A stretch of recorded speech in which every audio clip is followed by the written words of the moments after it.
ആലപ്പുഴയിൽ ബിരിയാണി ചലഞ്ച് നടത്തി സിപിഐഎം പ്രവർത്തകർ പണം തട്ടിയതായി പരാതി. സിപിഐഎം മുൻ ലോക്കൽ സെക്രട്ടറി അടക്കം 3 പേർക്കെതിരെ കായംകുളം പോലീസ് കേസെടുത്തു. എഐവൈഎഫ് പുതുപ്പള്ളി മേഖലാ സെക്രട്ടറി ശ്യാംലാൽ നൽകിയ പരാതിയിലാണ് പോലീസ് കേസെടുത്തിരിക്കുന്നത്.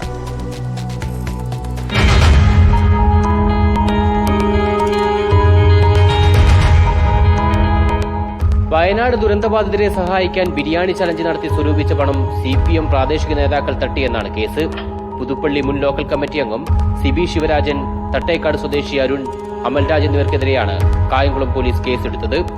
എഐവൈഎഫ് പുതുപ്പള്ളി മേഖലാ സെക്രട്ടറി ശ്യാംലാൽ നൽകിയ പരാതിയിലാണ് കേസ്. പുതുപ്പള്ളി ദേവികുളങ്ങര പഞ്ചായത്തിലെ കിണർമുക്ക് ജംഗ്ഷൻ കേന്ദ്രീകരിച്ചുകൊണ്ട് തണൽ എന്ന ഒരു തട്ടിപ്പ് സംഘടന ഉണ്ടാക്കി ഈ ബിരിയാണി ചലഞ്ചിന് വേണ്ടി ഒരുപാട് ആളുകളിൽ നിന്നും സ്പോൺസർഷിപ്പിലൂടെ പണം സമാഹരിക്കുകയും അതിനുശേഷം ഗൂഗിൾ പേ വഴിയും നേരിട്ടും 1200ഓളം ബിരിയാണി വിറ്റ് 1,20,000 രൂപയ്ക്ക് അധികം അവർ ബിരിയാണി ചലഞ്ചിലൂടെ കണ്ടെത്തിയുണ്ടായി. പക്ഷേ നാളിതുവരെ മുഖ്യമന്ത്രിയുടെ ദുരിതാശ്വാസ നിധിയിലേക്ക് 1 രൂപ പോലും അടച്ചിട്ടില്ല.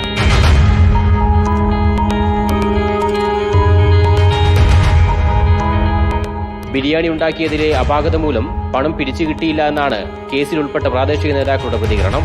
അതേസമയം പ്രതി ചേർക്കപ്പെട്ട 3 പേരും നിലവിൽ പാർട്ടി ഭാരവാഹികളല്ലെന്നാണ് നേതൃത്വത്തിന്റെ വിശദീകരണം. റിപ്പോർട്ടർ, ആലപ്പുഴ.